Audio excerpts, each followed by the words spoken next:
Teşekkürler.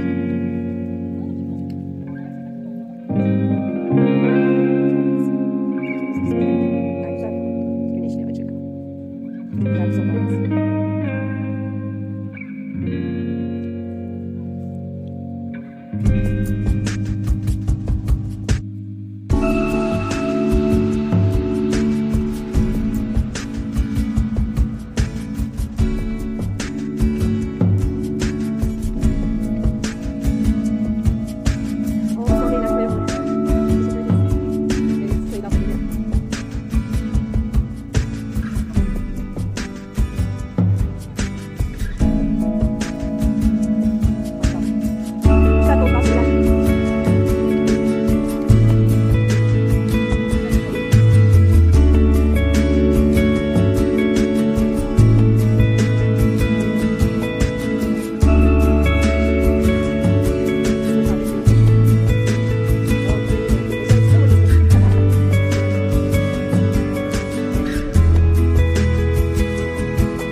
Güvercin misal teşekkür ederim.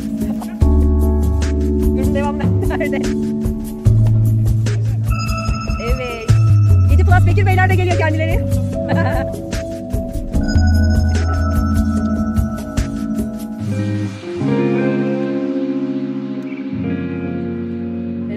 Merhaba. Evet, halamız da geliyor.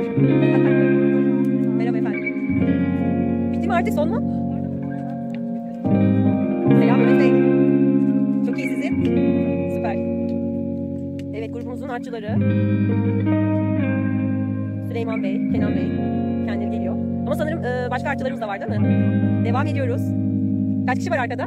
150 kişi daha biz devam ediyor. Peşimizdeler. 5 kişi kalmış. Bugün Manavgat grubuyla da karşılaştık. Gerçi onlar bir 5-10 kişi kadar gelmişler. Bizi görünce korkmuş olabilirler.